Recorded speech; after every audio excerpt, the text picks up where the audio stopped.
Okay. All right. Ooh, that's loud. Can I turn it down here? Do you have to? Actually, I can do it over here. Can you? All right, good.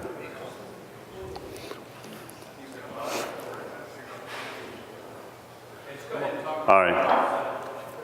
1, 2, 3, 4, 5, 6, 7. No. Testing, testing. Is that good there? All right. That'll work. I guess they can't hear me behind the screen. Anyway, just to give you a little background on TC bolts, I was a contract iron worker, and the Bath Iron Works in Maine was putting in a new gantry crane. They were installing what was at the time the largest gantry crane in the Western Hemisphere. And I was working for a company called Berlin Steel Construction out of Connecticut. And they brought the crane in, and after we'd taken down the other gantries and got things set up, we started getting all of the pieces together and did the sub-assemblies and started looking, and it had these really strange looking bolts. And you know, when I first saw them, I just kind of did a double take and said, wow, that's terrific. Got a nice domed head on it, but how the hell am I going to hold it so it doesn't roll when I'm tightening it? Had no idea how it would work. Then they explained to me that this came in from Nippon Steel in Fukuoka, Japan, and they had a tool that went with it. Well, the first tool for TC bolts, like for 3/4 inch diameter, weighed right around 32, 33 pounds. And that's what it came with. Of course, now, the tools for this do the same job, only these will do 7/8 A490s, weighs about 12 pounds. And that's mainly just because of the changes in the alloys that are available now for the gearing, for the reduction gearing, the planetary gearing. But the TC bolt was originally invented in 1956 by two gentlemen in England, a Mr. Owen and a Mr. Brody, who worked for GKN, which is a very large fastener manufacturing company in the UK. And the problem they had in the 50s was the tool weighed about 85 to 90 pounds. It didn't have direct drive gearing because they didn't have the alloys that could go up to those torque levels. They had what they called a harmonic drive. And basically what it was like a tin can. And it had this kind of a elliptical shape that would turn around on the inside and press these little fine teeth into this outside gear, and that's how it would work. But the trouble is, after bending that little tin can, that harmonic drive so many times, it would crack. They didn't last very long at all. But the technology today is totally different. But anyway, I introduced the bolts back in 74, 75, then introduced them to Canada. Then the next place was actually South Africa, where we did the Sasol plants, which are a huge coal gasification facility, and they used over 2 million TC bolts in that one project. Then Europe, then South America. Now I do consulting. I don't really do anything with TC bolts anymore as far as the sales side of it. My wife has GWY, a tool company, and I basically do consulting and little workshops like this for erectors and fabricators. But anyway, what we're going to talk about today is pre-installation verification. And all that is really is you as erectors and fabricators are showing an inspector that, hey, I know how to do this. We're using TC bolts on this project, so now I'm going to demonstrate to you that I know how to install a TC bolt. Or we're using turn of nut. We're going to demonstrate that, you know, we understand turn of nut, how it works, and you demonstrate to the inspector. One of the things you want to remember, and a lot of people don't realize this, neither the Research Council, AISC, or any other organization requires inspection. Inspection of bolts is not required. The only thing that's in there is the arbitration clause, which gives you a way to arbitrate if there's some dispute. If someone says, oh, I don't think those bolts are tight, then you've got the arbitration clause you can follow. Now what we've done in an effort to eliminate problems, is written up this pre-installation verification. But I was just on a job site in Boston week before last, and the job was, they were up on the 7th floor and the inspector arrived. And he didn't think the bolts were tight on the lower levels. Well, he should have been there at the very beginning for this pre-installation verification, but he wasn't. But he has nothing to do with the fabricator, nothing to do with the erector, general contractor. He's hired by the owner 90% of the time. So it's a very difficult thing, and it's always been a problem. The inspection of bolts has always been a problem.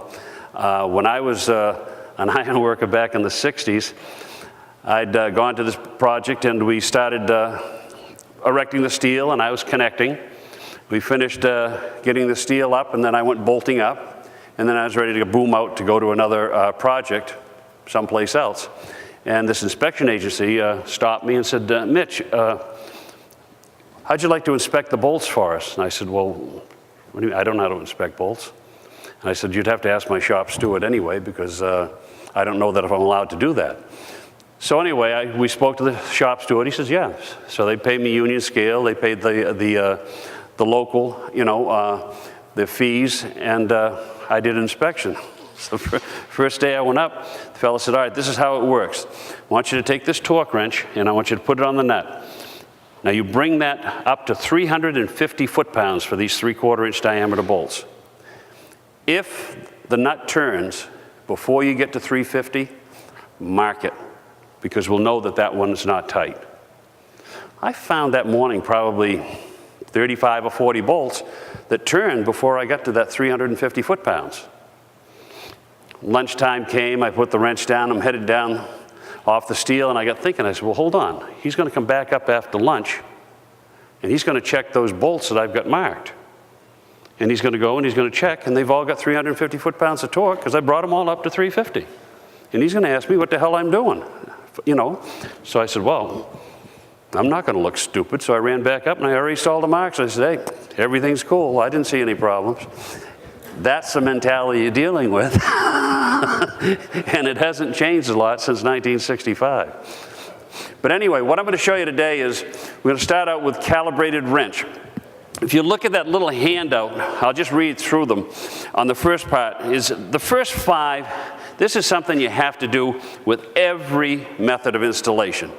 Whether it's calibrated wrench, turn of nut, TC bolts, it doesn't make any difference. You have to do these first 5. And what you're doing is you're selecting the samples you're going to test. You're going to look at the MTRs, the mill test reports. And it's not a bad idea, because I've actually seen some stuff within the past 2 years. They came in from China, and I looked at it and I said, oh, that's interesting. The carbon on this one is 0.19. And I said, I know it's not going to be more than 0.19. And it does. And I mean, they just put it right on there. Now, years ago, that would have been classified as a type 2, because you only need a 0.15. But there's no type 2 anymore. We only have type 1 and type 3. So just little things like that, you'll pick up your own. And it's not a bad idea either if people are familiar with the MTRs, see what they're looking for. When you get into TC bolts, it's much more important, and the one thing you want to really look at with the TC bolts is what the axle tension test read. And what this is 5, 6, 7, 8 samples, depending on the manufacturer, that shows, all right, we installed these in a bolt tension calibrator, and when the tip of the bolt twisted off, we had X number of pounds of tension. We had 32,000, or we had 36,000, or whatever it is, but they will give you the exact amount. And the reason you want to look at that is because you can compare it to what you're getting. And you need a reference like that. I was on this project that I was on a couple weeks ago. They were 1-inch A490s, and they were TC bolts. And something just didn't seem right. I'm looking at the mill test reports, and then I'm looking at the bolt tension calibrator. And on 4 of the samples, groups that we test, the lots we tested, the first 2 were great, and the third one failed. And it happened every time. I was getting like forget what it was like 68,000, 69,000, and then 54,000. And I go, you know, but it was very consistent. Well, we changed bolt tension calibrators, bought in another one, and we got 68, 70, 69, and everything passed. So it was a calibrator. So it gives you a good place. It gives you a good feel for what you should be expecting from a specific lot of bolts. Now what we're going to do, I think I'll just get right into it, and we'll go through each of them and discuss. Every method of installation has an advantage and a disadvantage. Some I feel and others feel are better than others. You got a lot of people now, well, for example, the TC bolts, you know, we introduced back in '74, have over 80% of the market now in North America. But there are a lot of things with TC bolts where there's like a false sense of security that people got to be aware of. So anyway, the first thing we're going to do, and hope this thing works out, is calibrated wrench. And basically, when you start out, change this, see if that makes a difference. The first thing you have to do in the pre-installation verification is snug tighten the bolt. Now on the last page of this handout, I've got two definitions. The first one is snug tight. And I like this definition, and it's the latest definition that we have. As a matter of fact, I don't think it's published yet. Have you seen it, Ted, Pat, of the new? It'll probably be in the next publication. But before it was, you know, like the full effort of an iron worker on with an ordinary spud wrench. Basically, what you need is you have to have the fang surfaces, the contact surfaces. They have to be in full contact. If there's no deformation in the steel, that might take. I was on a bridge in Estero, Florida, these big tub girders that had 1,600 bolts in each one. For the 7/8, the snug tight amount that they needed for torque was only about 75 foot-pounds. But I mean, the steel just fit together really, really well, so you didn't need much. In other cases, if you've got some deformation in your splice plates or your clip angles or something like that, you might need 300, 400, 500 foot-pounds. You might need more to straighten the steel out than you do to really fully pre-tension the bolt. But anyway, this new definition I like because what it basically says is you got to bring those fang surfaces together. It doesn't say you need this much torque, you need this much effort. Basically says it's got to be enough so that you can't take the nut off with your fingers. You got to use a wrench. And that's probably the easiest definition I've seen. And I just like the way it's worded because there are too many questions about the full effort. I mean, what I would do, well, back in the 60s, I could take this 3/4 inch bolt with that spud wrench and I could fully pre-tension it. Today I can't. I just grunted to get it up to 5 kips and forget 30. But anyway, we start out at the snug tight condition. We got all of our fang surfaces together. And in this case, we're using a calibrated torque wrench. This is an electric wrench with a reaction arm on it. I've got it set for 370 foot-pounds. And this will come around, whoops, going the wrong way. This will come around. The reaction arm will come up against this piece. The nut will turn, it'll go up to 370, and that'll bring it up to the minimum tension requirement of 30 kips or 30,000. That's about 31.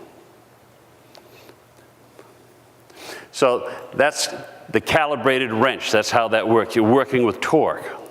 Now, the problem with that is if that bolt is out in the steel for 3 or 4 or 5 days, it rains like it's raining today, the lubricant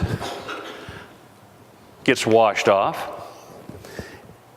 and the situation you get into there is now you've got a change in the friction between the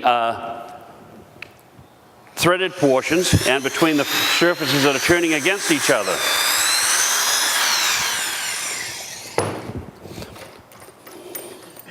If I remove the lubricant or make a change in the lubricant so that I have more resistance, more friction, what's going to happen is that 370 foot-pounds of torque is only going to generate maybe 20,000 pounds. Because a simple way to put it, I guess, is torque is really kind of a measurement of friction. It's measuring the resistance, what it takes to overcome that resistance.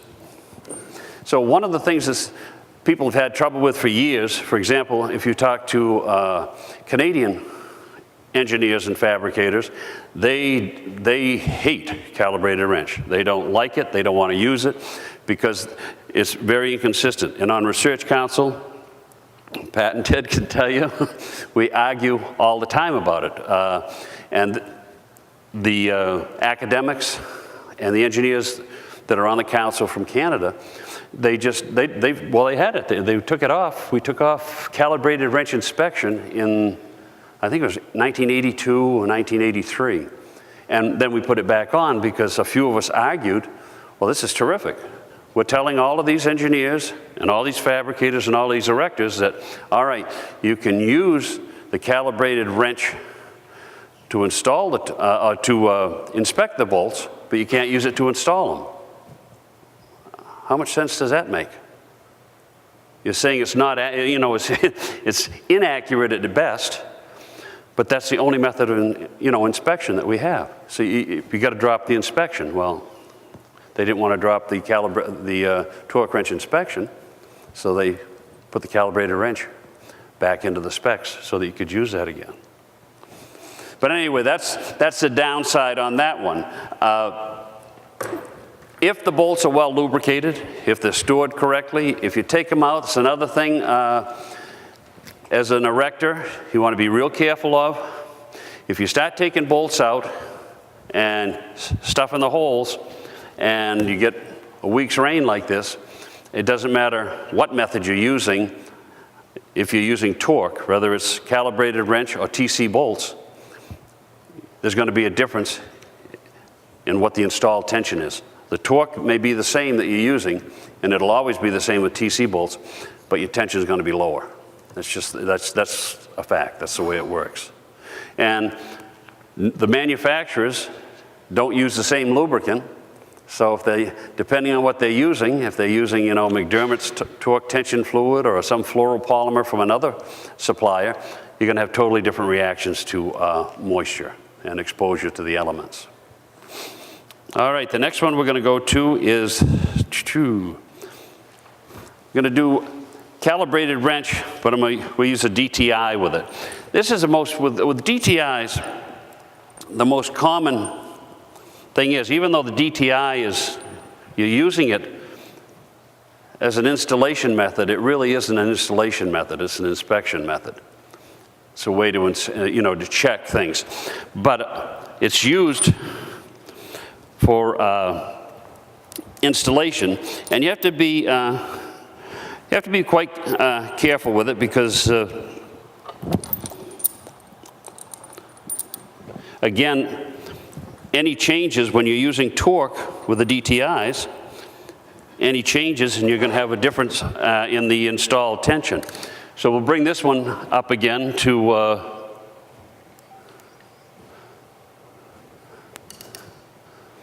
the snug condition. We can get it on the screen for you here. All right. And snug here that we use in the Skidmores, generally they look for 10% of the minimum installed tension or more. So you got to be 10% or more on that. Now with the DTI in here, do the same thing with this tool. Leave it on the same setting.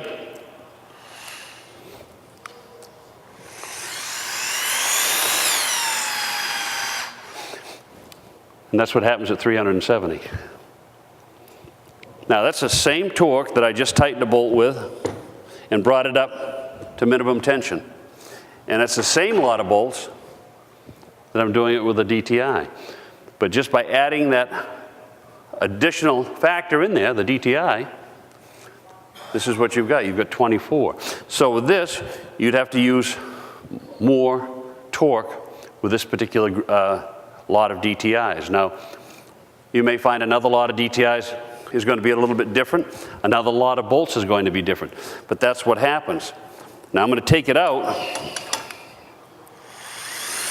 because more than likely, it's not the DTI, it's the bolt and the lubrication on the bolt. So I'm going to just pop the DTI off.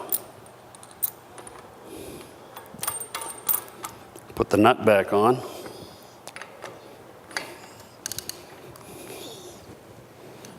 And see what happens.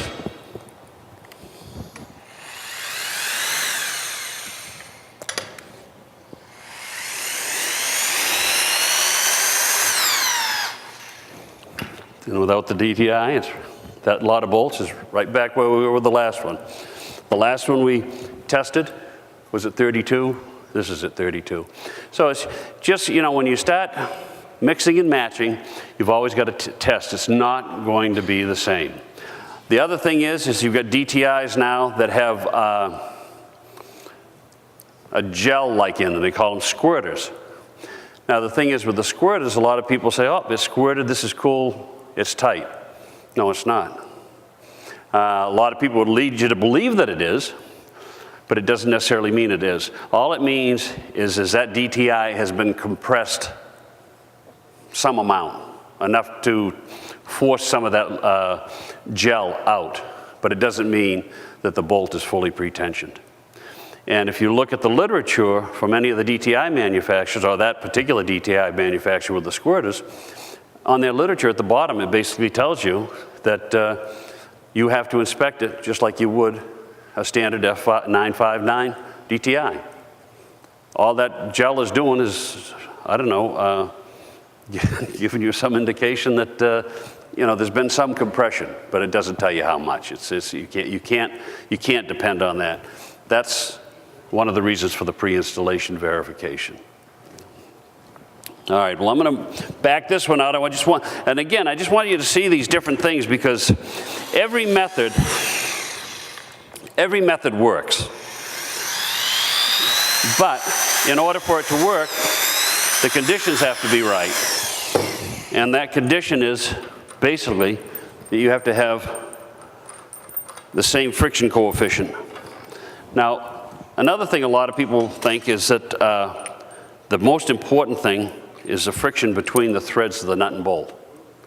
It's not. It's actually the friction between the nut and the washer. That turned element that you develop more resistance, more friction against this flat surface. And just to throw something else in for a little conversation, these washers that I'm using are cold formed. They're made from wire rod.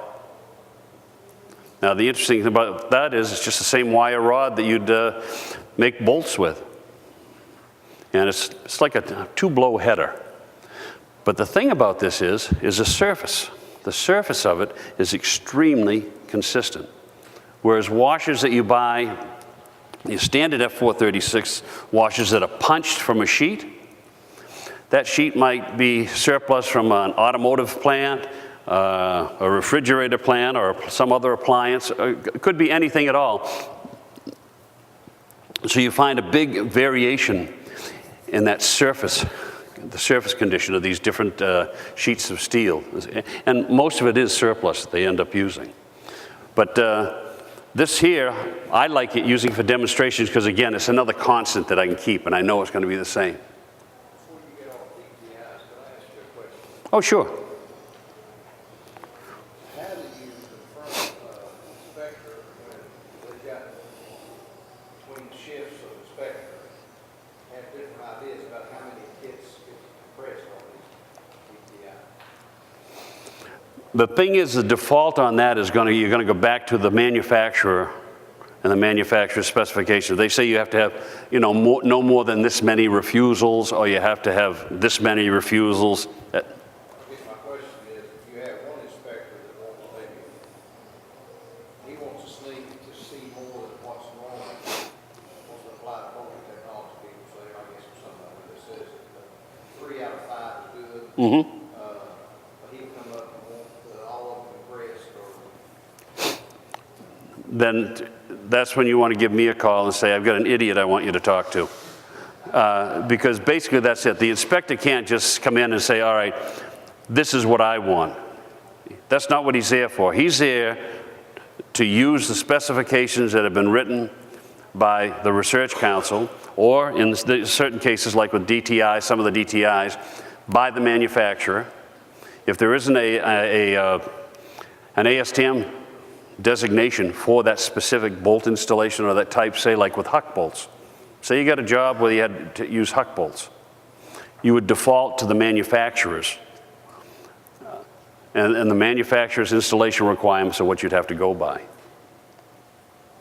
But unfortunately, you got to remember, the majority of the inspectors that you're dealing with don't have a lot of knowledge on bolting. And they're basically told, this is you go out there like the story I told you about myself. You know, the guy told me this is what you do. That was the extent of my knowledge of structural bolts as far as, you know, what they were supposed to do. But between a rock and a hard place, there's really not a heck of a lot you can do.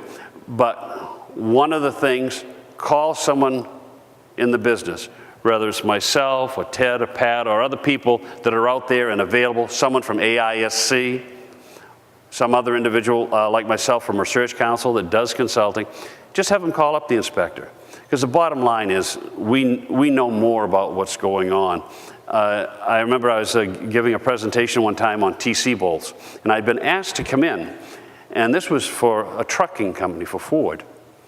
And in the audience, there were, I think it was 12 fastener engineers.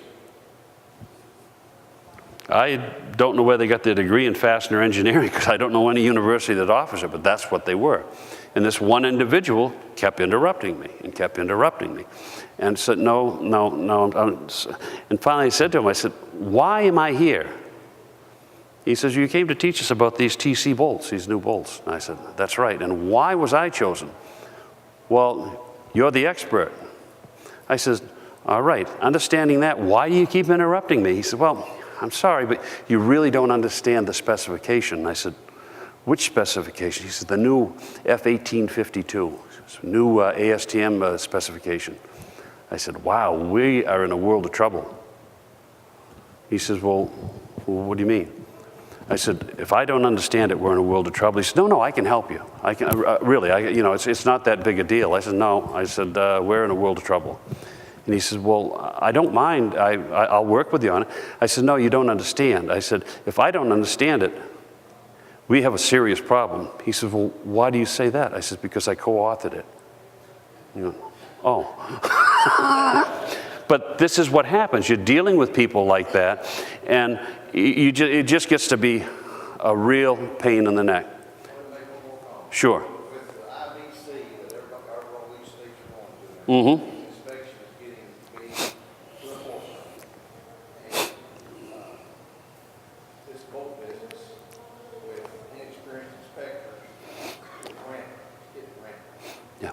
The thing is you can't do is you can't let them run you around in circles. You have to be careful in the way, that's why I say get someone from the outside to come in. The reason for that is, if I'm the inspector and you, excuse my French, but piss me off, there's not one weld, not one field weld out there that you're going to do or have done that I can't reject. And I can make your life miserable. That's why get someone from the outside. Don't try to do it yourself. Even though you know how to do it right and you know what's right, bring someone in from the outside. You're going to be a lot better off.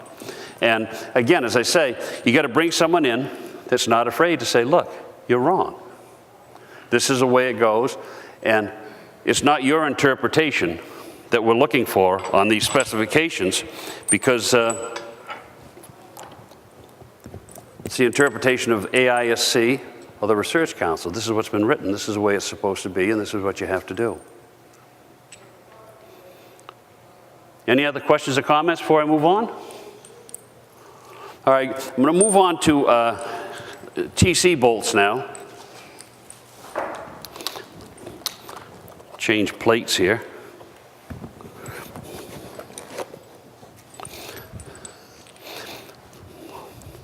Now, TC bolts are the most popular method of bolt installation today. And the main reason for it is you've taken all the responsibility away from the worker and the tool. With TC bolts, it's the same thing. You have to bring it up. As you notice, I didn't really put as much effort into that because I don't know why this keeps jumping to that, but I'm sure it's my camera. The TC bolts all come with a lubricated nut. It's kind of like the galvanized bolts today, how you see all these blue or red colored galvanized nuts. They're all lubricated. Because a big problem in the past, and when I was an apprentice back in the 60s, I can remember sitting down on a keg with a bucket of bolts, nuts, and washers and just trying to get the nuts onto the bolts, because back then with hot dip galvanizing, a lot of times they just didn't even go together. And I'd spend weeks with other apprentices just assembling bolts. Today it's different. Back then they galvanized after they tapped the threads. Now they galvanize the blanks and then tap the threads. So basically on a galvanized nut, the threads don't have any zinc, except what's left over them, you know, from just transferred from when they're tapping through it. So you don't have as much of a problem, but you still have the problem with that friction coefficient, the difference in the resistance between the two. But anyway, if you can ever get lubricated nuts, whether it's for galvanized, hex heads, whatever it happens to be, do it. The reason for that is it's going to be a lot easier on the tool. You're not going to require as much torque. It's not going to be as hard. Now, again, here you go with the TC. It'll turns it, takes it up. And that one, I'm going to stop because I'm afraid it's going to strip. And the reason for that is I don't have full thread engagement. I'll see if I can show you on the camera. The bolts, or the plates for the Skidmore are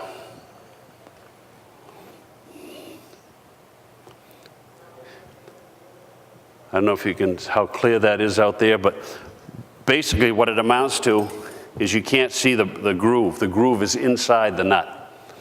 So right now I'm afraid that I'm going to strip it. So that's the reason I'm stopping it. That's a good feature of a TC bolt. If you were putting that into a steel connection, the thing that'll happen with a TC bolt is you'll strip it without breaking the tip off. Another thing is that's happened in the past is people have found problems with TC bolts breaking. They break in half, and you've got the tip with a little threaded portion and the other piece of the bolt. Well, what had happened in most cases, it was in high heat, high temperature, like it happened quite a bit in Las Vegas and Reno in the summertime. And what happened there is the lubricant became more efficient under high temperatures.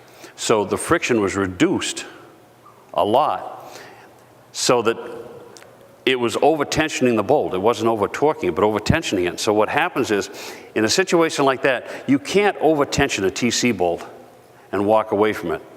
You're either going to strip the threads or you're going to walk away with two pieces. Because the torque control groove is going to twist off at a certain level every time. But that tension you can move up and down. So say at 300 foot-pounds, you're going to have that tip twist off. If say I eliminate the friction completely, I could actually take my fingers and tighten that up and stretch the bolt and break it. But the tip of the bolt with this tool would stay on, because once the bolt starts to stretch, you've gone beyond that maximum torque and you haven't reached the torque to twist the tip of the bolt off. So it's just going to continue to strip and then break. Whereas with a hex head bolt, you could actually bring it up into that area where it's stretching and you're getting that elongation, and you could stop the tool and you could actually have a bolt in the connection that's stretched out. You've actually got reduction in area and walk away from it. That can't happen with a TC bolt. Let me pop this out because I just looked at my watch, I saw the time. And go to turn of nut. Turn of nut is the most accurate method that we have, and the reason for it is because it's not affected by torque torque. It doesn't matter what the torque is required to rotate a nut a third of a turn or half a turn. It really doesn't matter. So you don't have to have any special lubricant, because if you take an unlubricated bolt or a lubricated bolt and you start out at, say, 4 or 5 kips like we're doing here,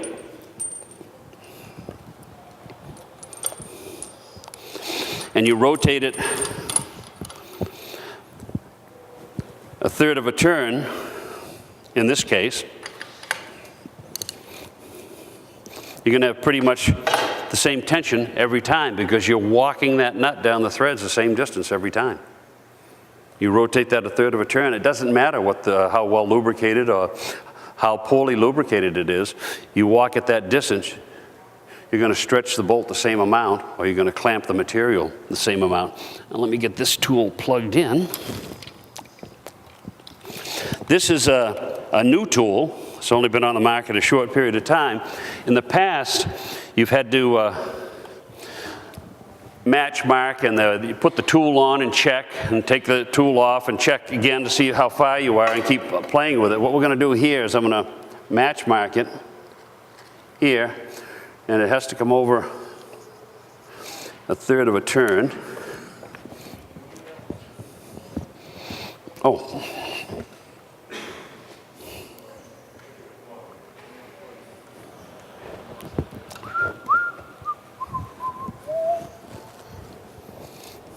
That's plugged in.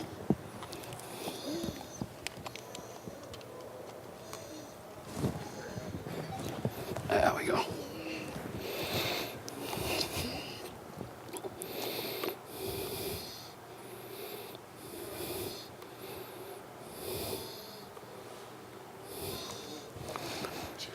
Just to see what's going on the video. All right. As you can see here, what I've done is I've match marked the end of the bolt and this point on the nut. And what we've got to do is we've got to rotate it a third of a turn. So this is 60, 120. So we're going to bring it over to this second mark. And the great thing about this is it's a calibrated tool. So you can't really see what's going on. So the tool will tighten it, reaction will come on, reach that, and the tool shuts off. And boom, there you go. You've got your mark right here, and here's where it started over here. It's fast, it's simple. As a matter of fact, one of the things now that is happening is the DTI people are using this tool for installing the DTIs. Now the difference is you need a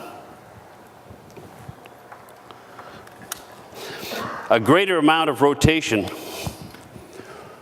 because you got compression with a DTI. So what I'm going to do is just grab another one just to give you an idea of what it'll take. But the tool was set for 120 degrees. Now I'm going to set it for 170.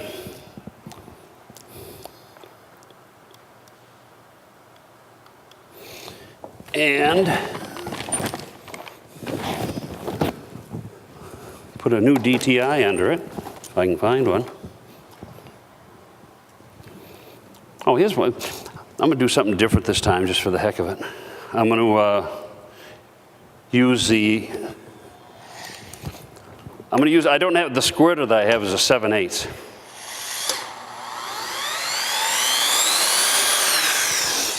But just for chuckles, I'll stick it under there. There is it, okay.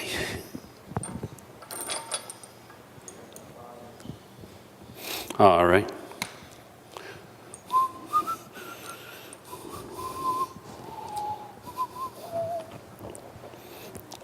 Oh, here it is.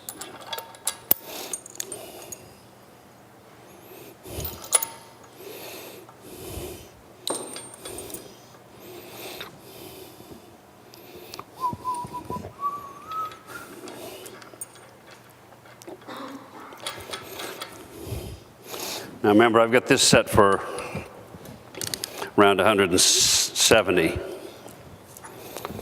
And we'll match mark it again. Here's this point here. So I'm going to put I'll put it to 180. We're going to be a little bit longer, but just to show you how it works. Again, you put this on. The reaction arm is going to come around, hit this bar, and then it's going to start measuring the rotation. It'll turn it 180 degrees, half a turn. As you can see, it went right to the opposite side, and you've got 34,000 pounds of tension. That's the reason they're using that with DTIs. It's a lot easier than putting it on, taking it off, and checking to see where it's rotated. You figure out what you need for rotation, program it into the tool, and away you go. Can you measure that? Could you actually measure that? Pardon me? Could you also test that to see that it didn't make the compression that should? No, I haven't tested this one here yet, but generally, no, there's nothing there. Yeah, it's totally compressed. You have to have a larger rotation for turning around. Right. You need more rotation because of the compression. You got that compression with the DTI, so that means you got to turn the nut a little bit more to get down there. And in this case, you've got to turn it a full 60 degrees more, which is quite a bit.